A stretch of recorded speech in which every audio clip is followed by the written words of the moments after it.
Hello there. Welcome again to another A&P2 Google Hangout session. My name is Colin Cairns, and I'm a part-time health science tutor here at Baker College of Auburn Hills Learning Center.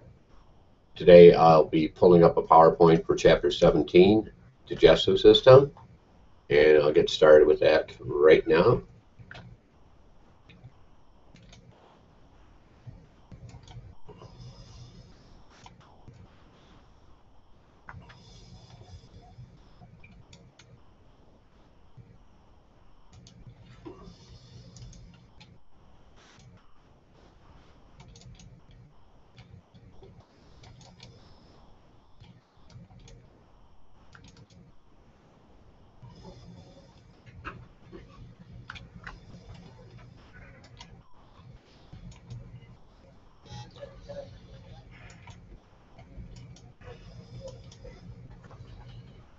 Chapter 17 is all about digestion, the anatomy and function. Let's start with some general terms about digestion. It's the mechanical and chemical breakdown of foods into forms that cell membranes can absorb. Organs of the digestive system carry out these processes, as well as ingestion, propulsion, absorption, and defecation. The digestive system itself consists of the alimentary canal extending from the mouth to the anus.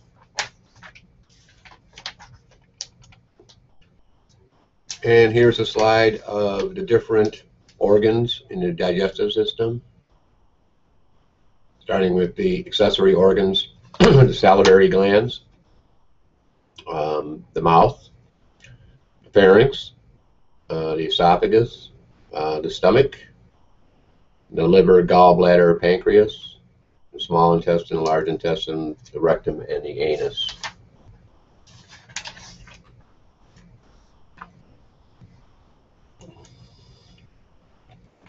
And let's see if this animation will work for us today. The organs of the digestion.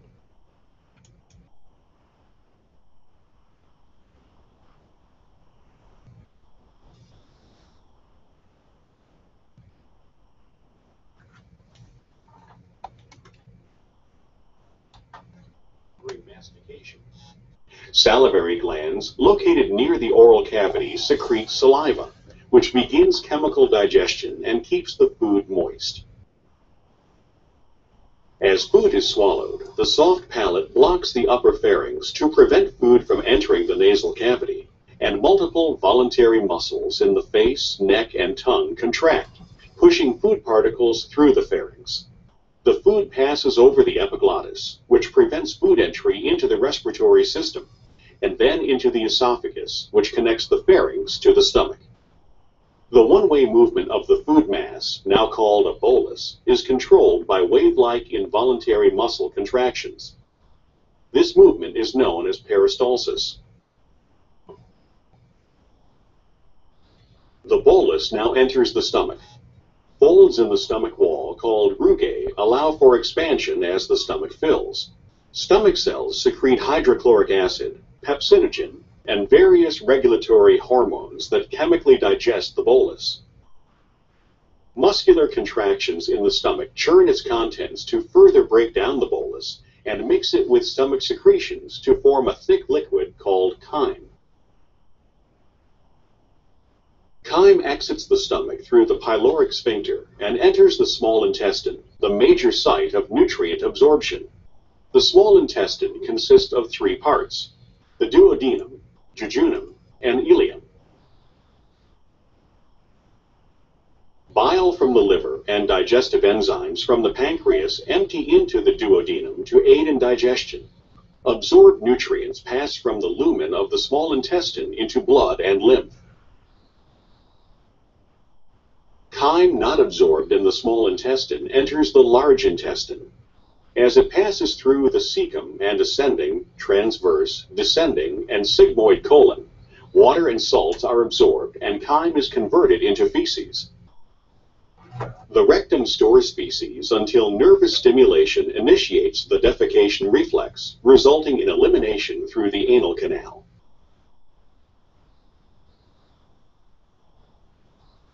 That's a very good animation on that subject. The primary functions of the digestive system are the breakdown of food, called digestion, and absorption of nutrients.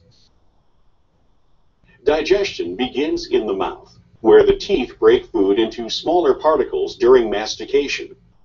Salivary glands located near the oral cavity secrete saliva, which There are some general characteristics of the alimentary canal.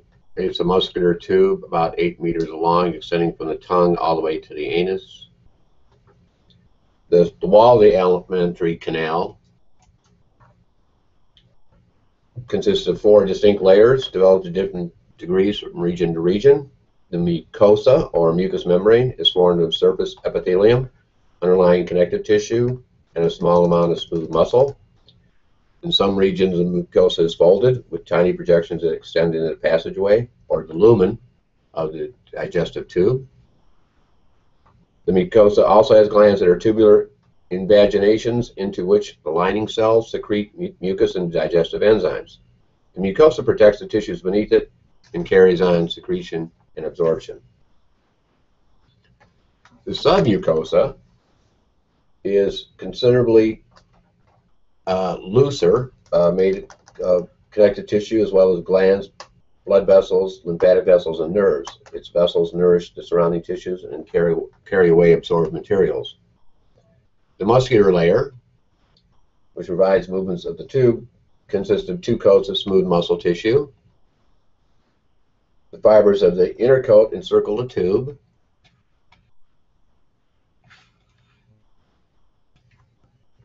When these circular fibers contract, the diameter of the tube decreases. The fibers of the outer muscular coat run lengthwise, or their longitudinal muscle. When these longitudinal fibers contract, the tube shortens. Coordinating contraction of both muscle layers cause movements associated with digestion and absorption of food. The serosa, or the serous layer, is the outer covering of the tube. It's composed of visceral peritoneum, which is formed of epithelium on the outside and connective tissue beneath. The cells of the serosa protect underlying tissues and secrete serous fluid, which moistens and lubricates the tube's outer surface. Because of this, organs in the abdominal cavities can slide freely against one another.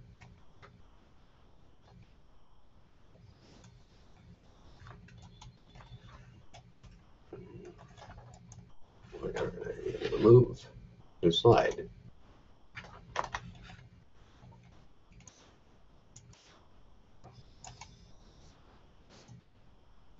We need to move this slide forward. Why is that? And here's a slide showing the table of the layers of the wall of the alimentary canal. Here's a slide on the movements of the tube. There are 2 basic types of movements, the mixing movements and propelling movements. The mixing movements occur when smooth muscles and small segments of the tube contract rhythmically. When the stomach is full, waves of muscular contractions move along its wall from one end to the other, and these waves mix food with digestive juices that the mucosa secretes. Movement of contents is called segmentation. It aids in mixing by alternating contracting, relaxing smooth muscle and segments of the organ. Because segmentation does not follow a set pattern, materials are not moved along the tract in one direction. Propelling movements include a wave-like motion called peristalsis. The ring of contraction occurs in the wall of the tube and moves progressively along its length. At the same time, the muscular wall just ahead of the ring relaxes, which is called receptive relaxation. As a wave of contraction moves along the tube, it pushes the contents of the tube ahead of it. Peristalsis begins when food expands the tube. It causes the sounds that can be heard through a stethoscope applied to the abdominal wall. And so, right now, How is the tube innervated? Branches of the sympathetic and parasympathetic divisions of the autonomic nervous system extensively innervate the alimentary canal, including the submucosal plexus, which controls secretions, the myenteric plexus, which controls gastrointestinal motility. Parasympathetic impulses increase activities of the digestive system, while sympathetic impulses inhibit certain digestive actions.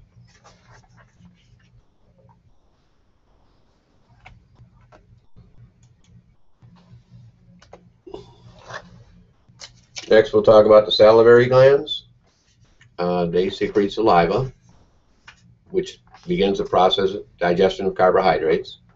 There are three pairs of major salivary glands, including the parotid glands, the submandibular glands, and the sublingual glands. There's also many minor glands scattered throughout the mucosa of the tongue, palate, and cheeks.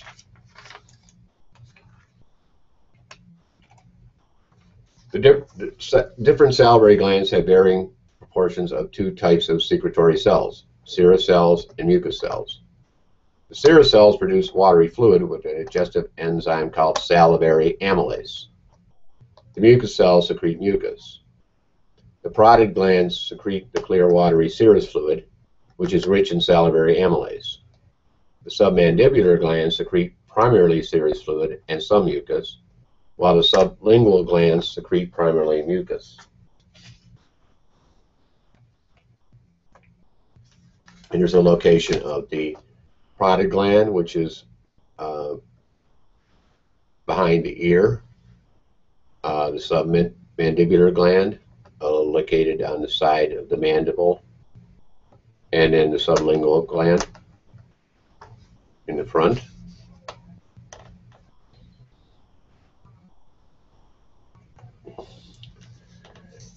Our next slide features the pharynx and the esophagus. The pharynx is a cavity posterior to the mouth from which the tubular esophagus leads to the stomach. Both the pharynx and the esophagus muscular walls function in swallowing.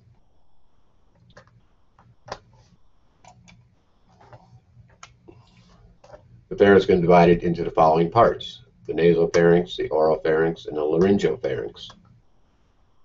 The nasopharynx is located superior to the soft palate. It communicates with the nasal cavity and provides a passageway for air during breathing. The auditory tubes, which connect the pharynx with the middle ears, open through the walls of the nasopharynx. The oropharynx is posterior to the mouth, is posterior to the soft palate, and inferior to the nasopharynx, projecting downward to the upper border of the epiglottis. This portion is a passageway for food moving downward from the mouth and for air moving to and from the nasal cavity. The laryngopharynx is just inferior to the oropharynx. It extends from the upper border of the epiglottis down to the lower border of the cricoid cartilage of the larynx and is a passageway to the esophagus. The muscles in the walls of the pharynx form inner circular and outer longitudinal groups. The circular muscles are called constrictor muscles. They pull the walls inward during swallowing. The superior constrictor muscles, attached to the bony processes of the skull and the mandible, curve around the upper part of the pharynx. The middle constrictor muscles arrive from projections on the hyoid bone and fan around the middle of the pharynx. The inferior constrictor muscles originate from the cartilage of the larynx and pass around the lower portion of the pharyngeal cavity. Some of the lower inferior constrictor muscle fibers contract most of the time, which prevents air from entering the esophagus during breathing. It's important to remember that pharyngeal muscles are skeletal muscles, but they are under voluntary control only in the sense that swallowing can be voluntarily initiated. Complex reflexes control the precise actions of these muscles during swallowing. And the swallowing mechanism is explained on this slide. It can be divided into three stages. The first is voluntary, where saliva is mixed with chewed food. Swallowing begins and the swallowing reflex is triggered, and peristalsis transports transports the food in the esophagus to the stomach. So specifically, the soft palate, including the uvula, raise. The hyoid bone and the larynx elevate. The epiglottis closes off the top of the trachea to prevent food from entering the respiratory system. The longitudinal muscles of the pharynx contract. The inferior constrictor muscles relax and the esophagus opens. And then the peristaltic waves push food through the pharynx.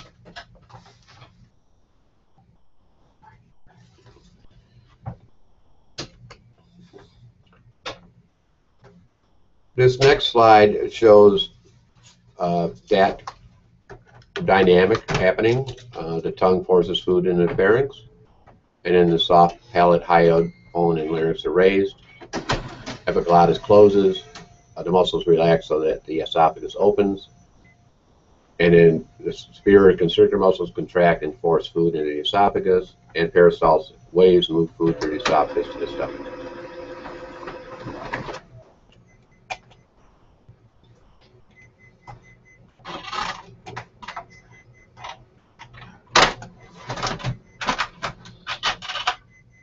This slide just shows a diagram of the esophagus, diaphragm, what's called the esophageal hiatus, and in the stomach. And there's another slide showing the lumen, mucosa, the submucosa, and the muscular layer.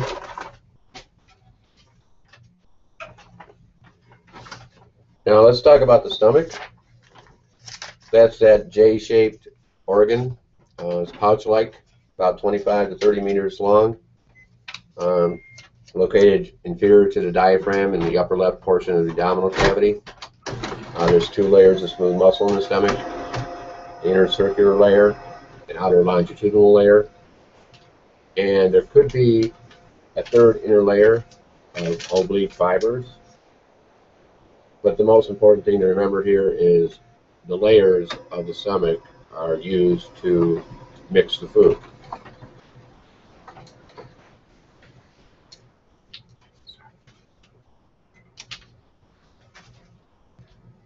One of the most important aspects of the food mixing is the rugae in the stomach, the folds of the stomach.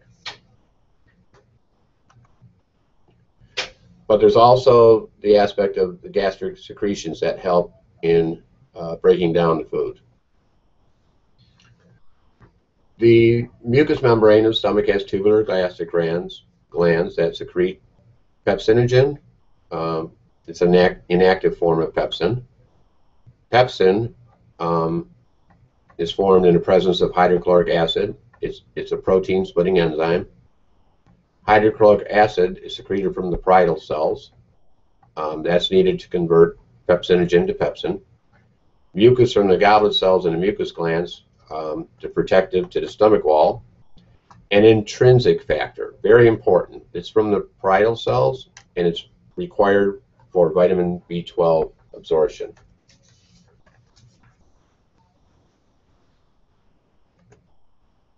And here's a slide showing the gastric pits that are formed by the rugae and a mucus cell and gastric gland and parietal cell. My pointer does not seem to be working right now for some reason. And there's another slide of a portion of a gastric gland, gastric pit shown, and the chief cell. And here are the major components of gastric juice and how they work. And let's do an animation of the hydrochloric acid production of the stomach. And I can't get my pointer to work.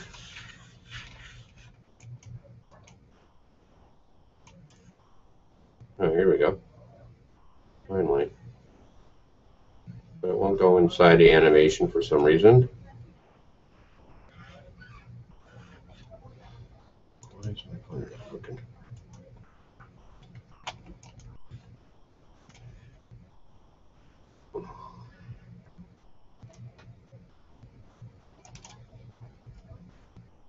Hydrochloric acid is produced in parietal cells through a complex series of reactions. Carbon dioxide diffuses into the parietal cell, and the enzyme carbonic anhydrase catalyzes a reaction between the carbon dioxide and water to form carbonic acid. Carbonic acid dissociates into bicarbonate ion and hydrogen ion, and the bicarbonate ion is transported back into the bloodstream. An ion exchange molecule in the plasma membrane exchanges bicarbonate going out for chloride coming in. The hydrogen ions are actively transported into the duct of the gastric gland, and the negatively charged chloride ions diffuse with the positively charged hydrogen ions. Potassium ions are counter-transported into the parietal cell in exchange for hydrogen ions. The net result is production of hydrochloric acid in the parietal cells and its secretion into the duct of the gastric gland.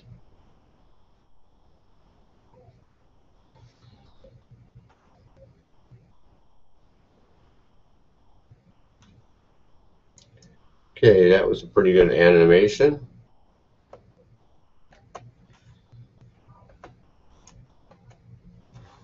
And how do I get to the next slide?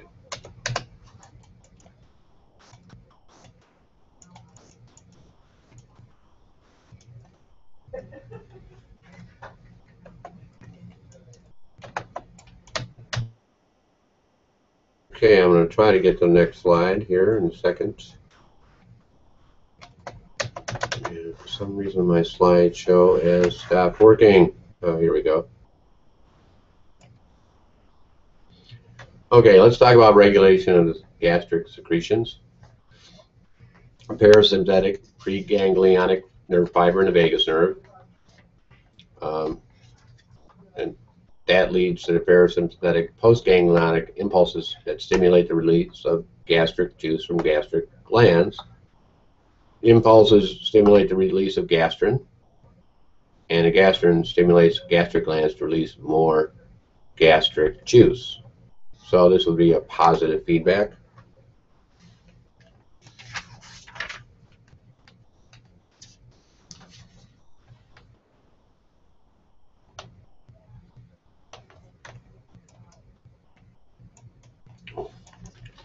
And there we go. Finally, we got that going. And so there's 3 phases of gastric secretion. The cephalic phase begins before the food reaches the stomach and possibly even before eating. In this stage, parasympathetic reflexes operating through the vagus nerve stimulate the gastric secretions at the taste, smell, sight, or even thought of food. The greater the hunger, the greater the gastric secretion. Then the gastric phase of gastric secretion, which accounts for most of the secretory activity, starts when food enters the stomach. The presence of food and distension of the stomach wall triggers the stomach to release gastrin, which stimulates production of more gastric juice. Then as food enters the stomach, it mixes with gastric juice. The pH of the contents rises, which enhances gastric secretion. Consequently, the pH of the stomach contents drop. As the pH approaches 3, the secretion of gastrin is inhibited. When the pH reaches 1.5, the gastrin secretion ceases. For the stomach to secrete hydrochloric acid, hydrogen ions are actively transported in the stomach. Negatively charged chloride ions, attracted by the positively charged hydrogen ions, move from the blood into the stomach.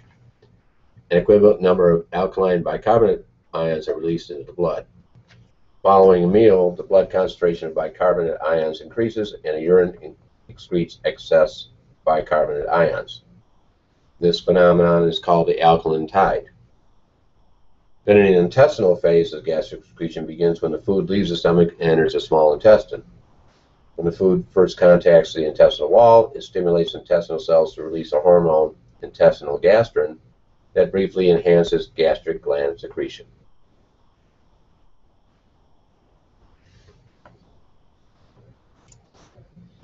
And here's another animation of hormones and gastric secretion.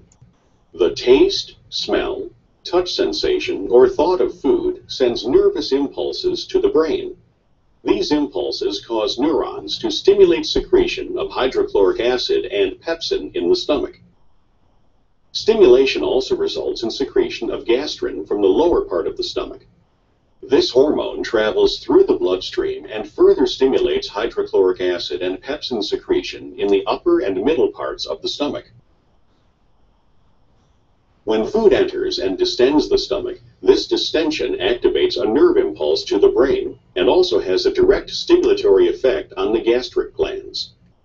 The result is continued secretion of hydrochloric acid and pepsin. In the last phase of gastric secretion, chyme has entered the duodenum, so gastric secretion is no longer needed. The chyme contains lipids from the digestion of fats and also contains enough hydrochloric acid to bring its pH below 2. The lipids at low pH inhibit gastric secretion by 3 simultaneous actions. First, they cause impulses to go to the brain to decrease stimulation of the gastric glands. Secondly, they set up local reflexes via neurons in the wall of the gut that decrease gastric secretion. Thirdly, they cause the release of local hormones, including secretin, which travel via the circulation to the gastric glands and inhibit their secretion. Okay. Let's talk about gastric absorption. Gastric enzymes begin breaking down proteins, but the stomach is not well adapted to absorb digestive products. The stomach will absorb some water, certain salts, certain lipid-soluble drugs, and alcohol. And here's a slide of mixing and emptying actions of the stomach. Food enters, it's mixed together, it forms chyme, and then pyloric sphincters relax, and the chyme can enter duodenum. And here's another slide of what happens when duodenum fills with chyme. Sensory stretch receptors are stimulated. The sensory nerve impulses travel to the nervous system, to the vagus nerve, and the vagus nerve sends out impulses that inhibits peristalsis in the stomach wall.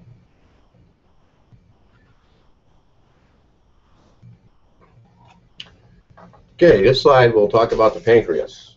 On to the pancreas. The pancreas has a dual function, both as an endocrine and exocrine gland. The exocrine function is secrete digestive juice called pancreatic juice. And here's a slide of the structure of the pancreas.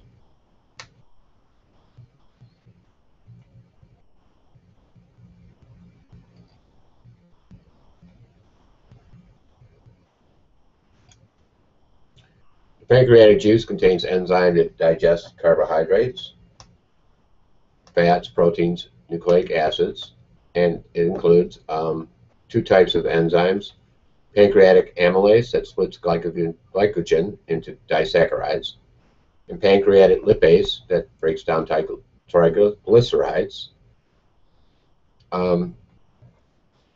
Trypsin, chymotrypsin, and carboxypeptidase digest proteins. Nucleases digest nucleic acids, and bicarbonate ions make pancreatic juice alkaline.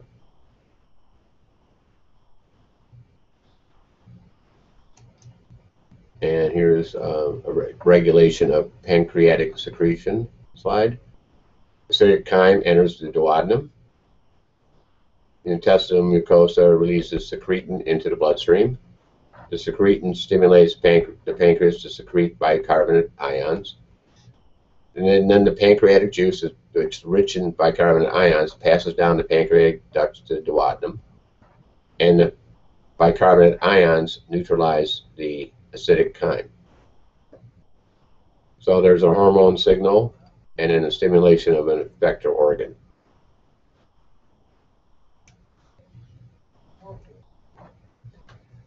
Okay, we'll talk about the liver now. The liver is the largest internal organ in the body. It's located in the upper right abdominal quadrant, just beneath the diaphragm. The fibrous capsule encloses the liver, and connective tissue divides the organ into a large right lobe and a smaller left lobe. The falciform ligament is a fold of visceral peritoneum that separates the lobes and fastens the liver to the abdominal wall anteriorly. The liver also has two minor lobes, the quadrate lobe near the gallbladder, and the caudate lobe, which is close to the vena cava. The area where the four lobes meet and blood vessels and duct enter or exit the liver is called the porta hepatis, or porta hepatis.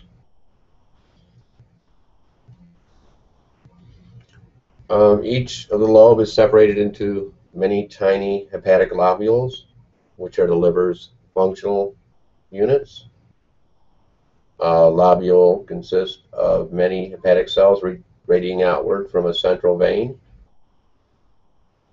Vascular channels called hepatic sinusoids separate plate-like groups of these cells from each other. The blood from the digestive tract is carried in the hepatic portal vein, and it brings newly absorbed nutrients into the sinusoids.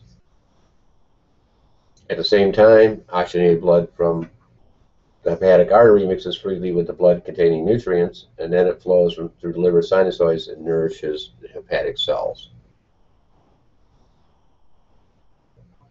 Often blood in the hepatic portal vein will contain some bacteria that have entered through the intestinal wall. However, the large Kupffer cells fixed in the inner lining of the hepatic sinusoids remove most of the bacteria from the blood by phagocytosis. And then the blood will pass into the central veins of the hepatic lobules and exit the liver via the hepatic vein.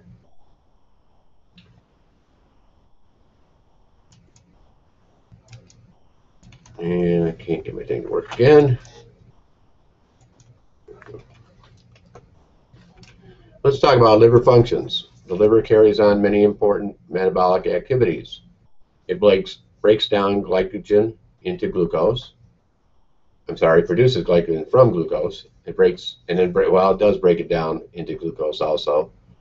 Converts non-carbohydrates to glucose, oxidizes fatty acids. It synthesizes lipoproteins, phospholipids, and cholesterol. Converts carbohydrates and proteins into fats. Deaminates amino acids. It forms urea. It synthesizes plasma proteins. It converts some amino acids into other amino acids. It stores glycogen, iron, and vitamins A, D, and B12. It functions in phagocytosing worn-out RBCs, red blood cells, and foreign substances, and removes toxins and other, such as alcohol and certain drugs from the blood. One of the main functions of the liver is to produce bile. And here's a chart of the major function of the liver. Let's talk about bile. It's a yellowish-green liquid that is continuously secreted from hepatic cells. And it contains bile salts, bile pigment, cholesterol, and electrolytes. The bile salts emulsify fats, and they help absorb fatty acids, cholesterol, and fat-soluble vitamins.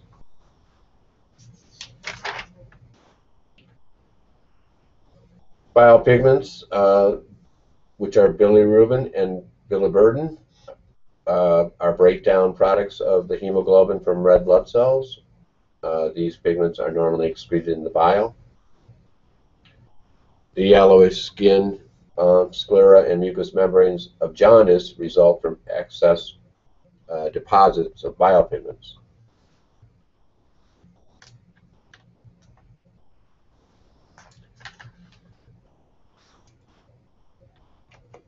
And here's a slide, a picture of the gallbladder. It's a pear-shaped sac in a depression on the anterior surface of the liver. It's connected to the cystic duct, which in turn joins a common hepatic duct. The gallbladder has a capacity of 30 to 50 milliliters and is lined with columnar epithelial cells. It has a strong muscular layer in its wall. It stores bile between meals, concentrates bile by reabsorbing water, and contracts to release bile into the small intestine. And here's a regulation of bile release. Chyme with fat enters the duodenum. Cells from the intestinal mucosa secrete the hormone cholecystokinin into the bloodstream. And then there's stimulation of the effector organ. That CCK stimulates the muscular layer of the gallbladder wall to contract. Bile passes down the cystic duct and bile duct to the duodenum. The hepatopancreatic sphincter relaxes and bile enters the duodenum.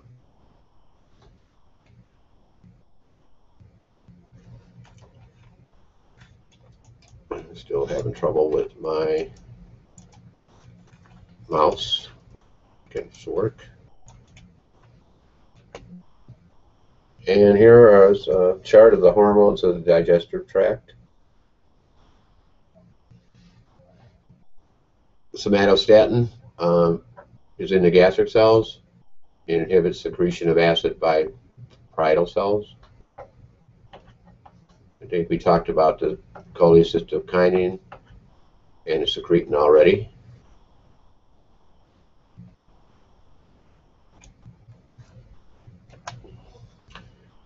Functions of the bile salts. The bile salts aid digestive enzymes. They reduce surface tension and break fat globules into droplets, sort of like soap or detergent. And it's a process called emulsification. They enhance absorption of fatty acids and cholesterol. They help absorb fat-soluble vitamins A, D, E, and K. And the bile salts are recycled as they return to the liver.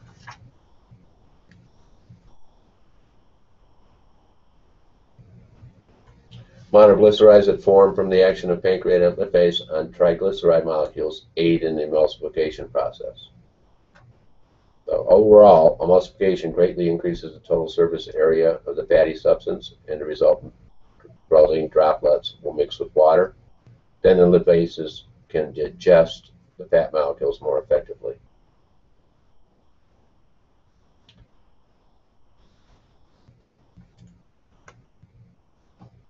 Okay, we're next going to talk about small intestine, which is a tubular organ that extends from the pyloric sphincter to the beginning of the large intestine. It has many loops and coils. It fills much of the abdominal cavity. The small intestine can be between 18 to 20 feet in length. In a cadaver, when the muscular wall lacks tone, but it might only be half that long in a living person. The small intestine receives secretions from the pancreas and liver. It also completes digestion of the nutrients in chyme, absorbs the products of digestion, and transports the remaining residue to the large intestine. There are 3 parts to it. The duodenum is about 25 centimeters long. The duodenum follows a C-shaped path as it passes anterior to the right kidney and the upper 3 lumbar vertebrae.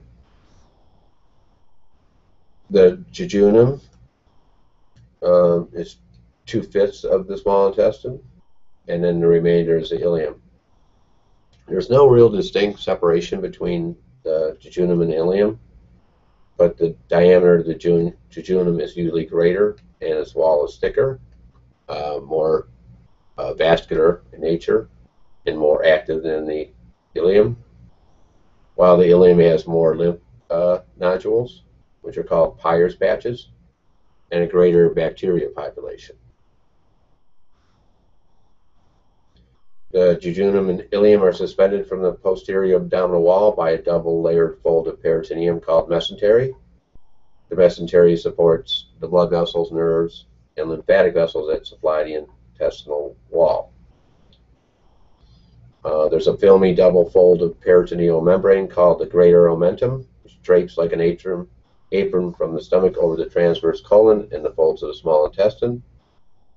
If the wall of the alimentary canal becomes infected, cells from the omentum may adhere to the inflamed region and help seal it off, lowering the risk that the infection will spread to the peritoneal cavity. And here's a picture of the parts of the small intestine.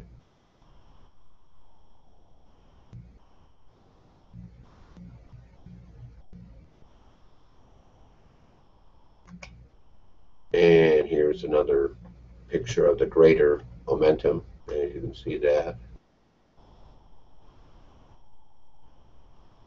And it drapes over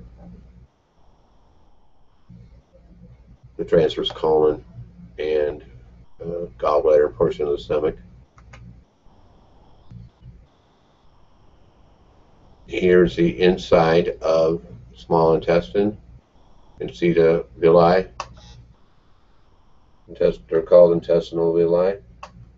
These structures are more numerous in the duodenum and the proximal jejunum. They project into lumen, contacting the intestinal contents. The villi greatly increases the surface area of the intestinal lining, which aids in the absorption of digestive products.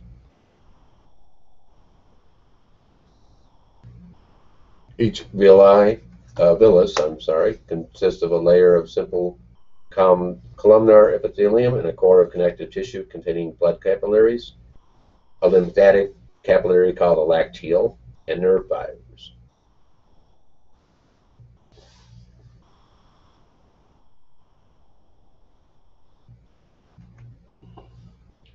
Okay, we'll talk about the secretions of the small intestine.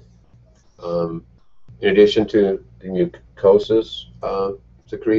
mucus secreting goblet cells, there are many specialized mucus secreting glands called Brunner's glands in the submucosa that secrete a thick alkaline mucus in response to certain stimuli.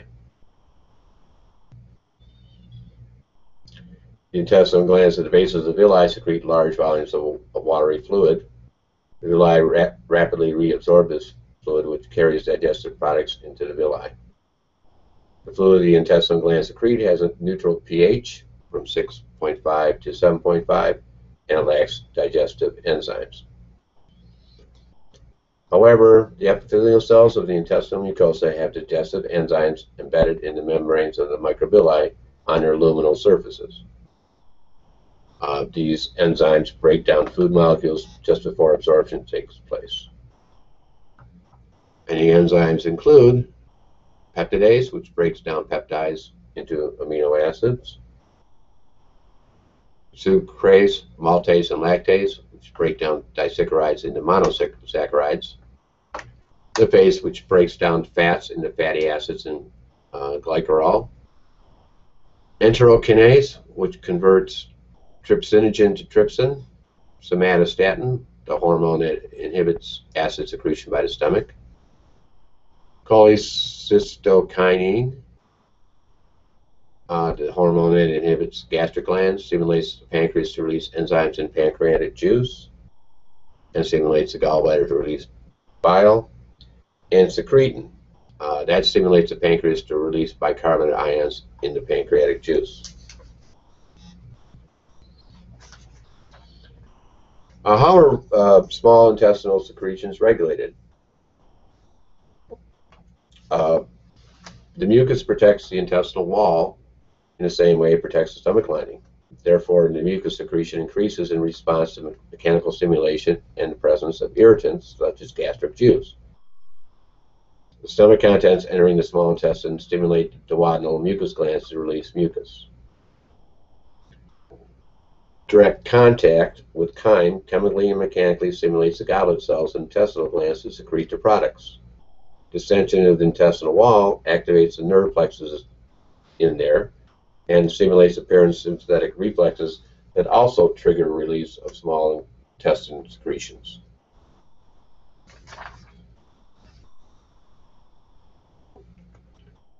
And here's a summary of the major digestive enzymes and what they do.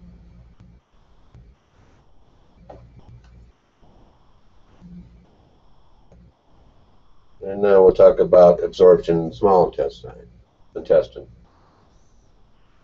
Villi greatly increase the surface area of the intestinal mucosa, making the small intestine the most important absorbing organ of the alimentary canal. The small intestine is so effective in absorbing digestive products, water, and electrolytes that very little absorbable material reaches the organ's distal end. So anything that's not absorbed in the small intestine is basically going to be past the large intestine, and then it's going to be eliminated. So we'll talk about the monosaccharides and amino acids. They absorb through facilitated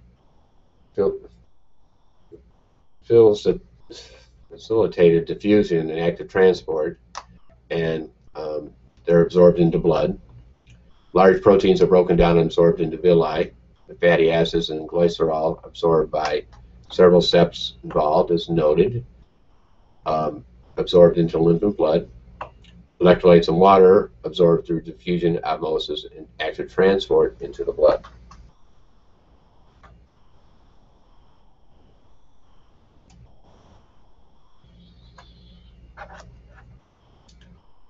And here's a chart showing the intestinal absorption of nutrients.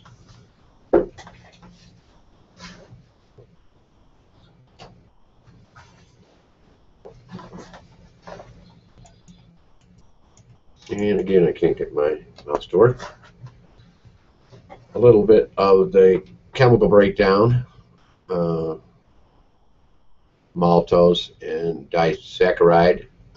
Actually, this is a composition with water form maltase. Glucose molecules form monosaccharides. And here you have the dipeptide from protein digestion. You add water to it, and you get dipeptidase, and then you have amino acids combining.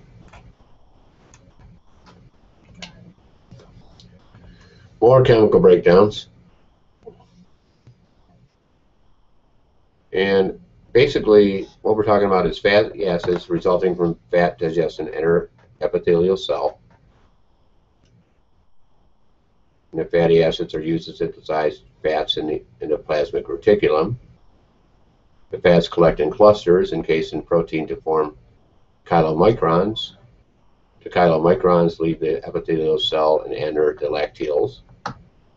The lymph in the lacteal transport the chylomicrons away from the intestine into the lymph and into the blood.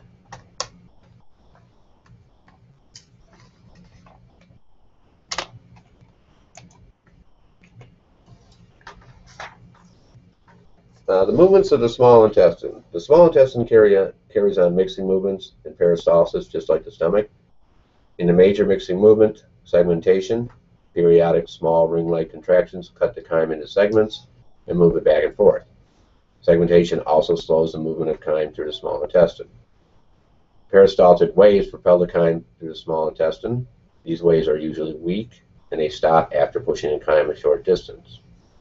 Consequently, chyme moves slowly through the small intestine, taking from 3 to 10 hours to travel this length. Parasympathetic impulses enhance both mixing and peristaltic movements, and sympathetic impulses inhibit them. Reflexes involving parasympathetic impulses to the small intestine sometimes originate in the stomach. For example, the food distends the stomach wall, triggering the gastroenteric reflex. They'll greatly increase the peristaltic activity in the small intestine. Another reflex begins when the duodenum fills with chyme, stretching its wall. This reflex speeds movement through the small intestine. If the small intestine wall becomes overdistended or irritated, a strong peristaltic rush may pass along the organ's entire length. This movement will sweep the contents into the large intestine so quickly that water, nutrients, and electrolytes that would normally be absorbed are not. The result would be diarrhea, characterized by frequent defecation and watery stools. Prolonged diarrhea will cause imbalances in water and electrolyte concentrations.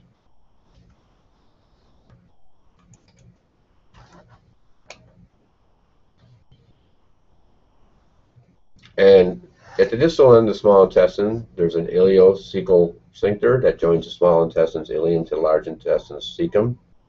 Normally, this sphincter will remain constricted, preventing the contents of the small intestine from entering the large intestine, and at the same time keeping the contents of the large intestine from backing up to the ileum.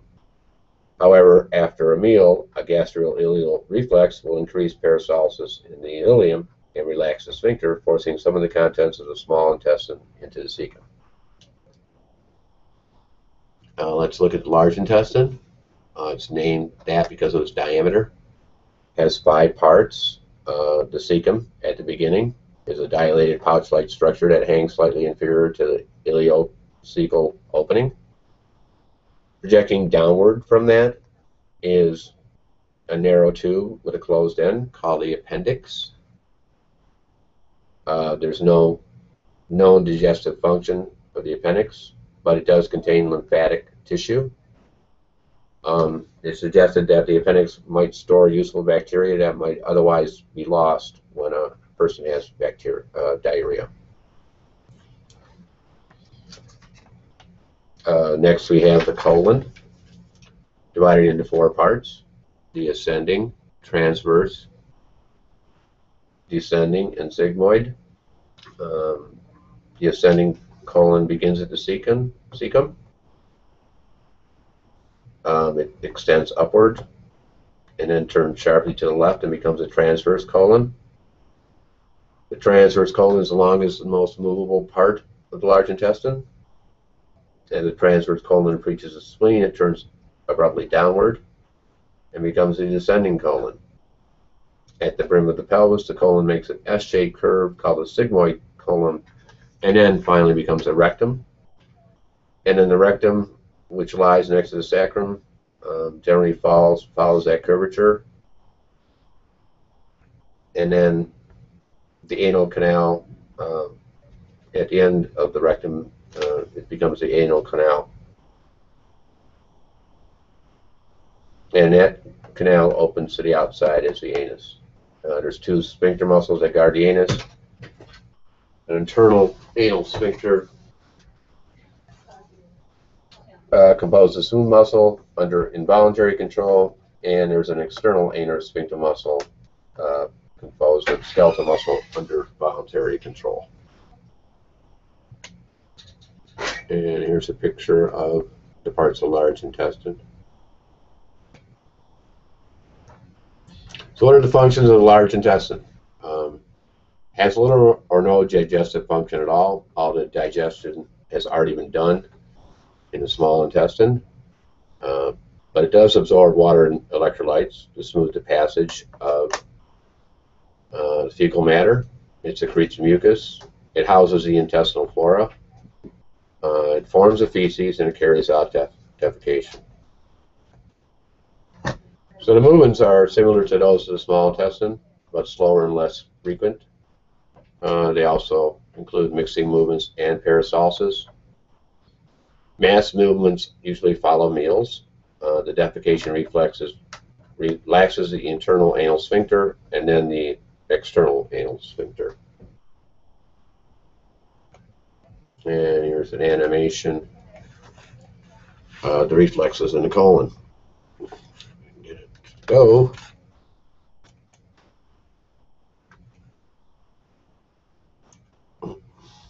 Had it for a second there.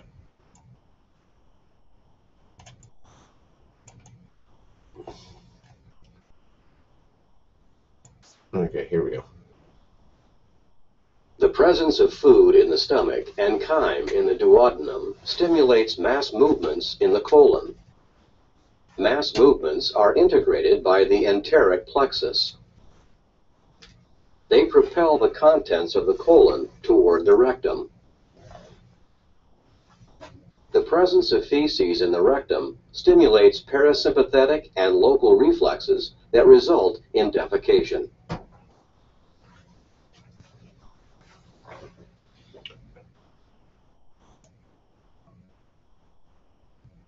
The presence of food in the stomach and chyme in the duodenum stimulates mass movements in the colon. And do it twice. Mass movements are integrated by the enteric plexus. Oh, stop that. Get out of here.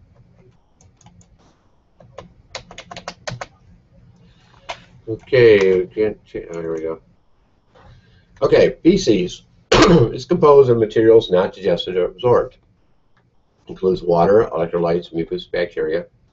Bile pigments altered by bacteria provide the color. The pungent odors produced by bacterial compounds including phenol, hydrogen sulfide, indole, scatol, and ammonia.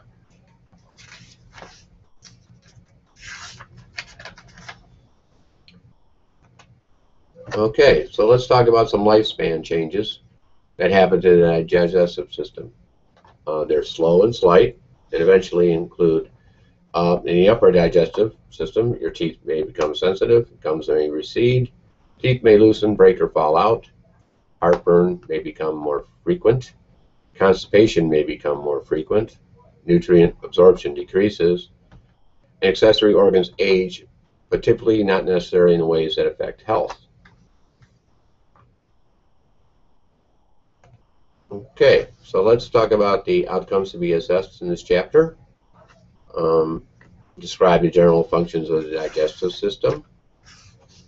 Name the major organs of the digestive system. Describe the structure of the wall of the alimentary canal. Explain how the contents of the alimentary canal are mixed and moved. We'll start with the mouth. Describe the functions of the structures of the mouth. I don't remember covering teeth, so let's see. I don't remember covering the teeth anywhere in this chapter. We didn't go over it, so I didn't see anything about that. You should know what mastication is. But we did cover the salivary glands. The location of each of the glands, from the parotid to submandibular,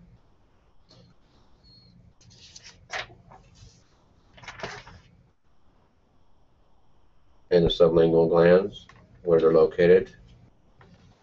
Identify the function of each enzyme secreted by the glands. Describe how digestive secretions are regulated. Explain control of movement of material through the alimentary canal. Describe the mechanisms of swallowing, vomiting, and defecating. Explain how the products of digestion are absorbed. And describe aging-related changes in the digestive system. Some of the structures you should know about: the nasal pharynx, the oropharynx, the laryngopharynx, the esophagus, the stomach, and the parts of the stomach, the gastric secretions, the regulation of the gastric secretions, the major components of gastric juice, pepsinogen, pepsin, hydrochloric acid, mucus, and intrinsic factor. The phases of gastric secretion: the cephalic phase, the gastric phase, and an intestinal phase. The mixing and emptying actions. Chyme. Be able to describe the enterogastric reflex. The pancreas, the structure of the pancreas, the function of pancreatic juice, the enzymes contained in pancreatic juice, the pancreatic amylase and the pancreatic lipase, the protein splitting enzymes, trypsin, chymotrypsin, and carboxypeptidase, And then talk about the trypsinogen, which is activated trypsin when it contacts the enzyme enterokinase. The regulation of pancreatic secretion, what secretin does. And we'll talk about the liver structure, the ducts in the liver, the lobes of the liver function, everything from carbohydrate metabolism to secretion, bile and its composition, what it's made of,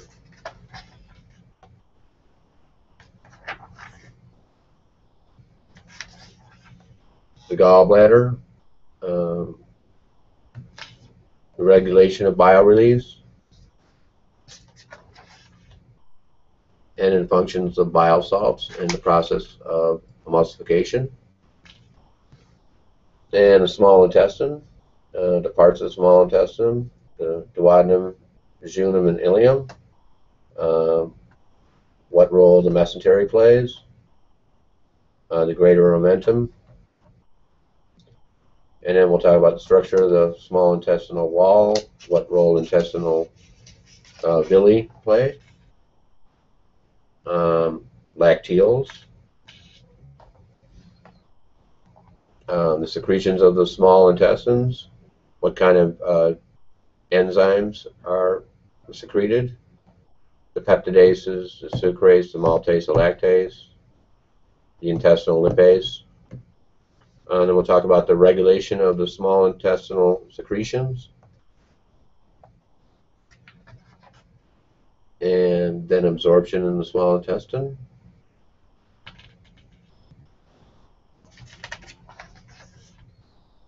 The movements of the small intestine, the segmentation and the peristalsis, and then the role of the ileocecal sphincter, and in the large intestine, the parts, the cecum, the colon, the four parts of the colon, the ascending, transverse, descending, and sigmoid. Then you have the rectum, the anal canal, and the anus.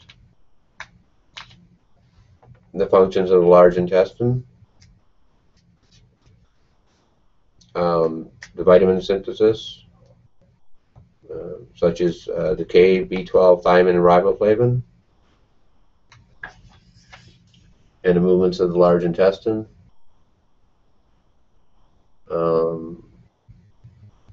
And then a little bit about feces, the composition of feces, and then the lifespan changes. Okay, and that's it for Chapter 17, Digestive System. And next week, we're going to turn to the Respiratory System, Chapter 19. Breathing, the organs of the respiratory system, the gas exchanges between the blood, lungs, and tissues, the transport of the gases by the blood, control of respiration, the homeostatic imbalances of the respiratory system that can occur, and lifespan changes. And thanks again for listening, and I'll see you next week, same time, for the respiratory system.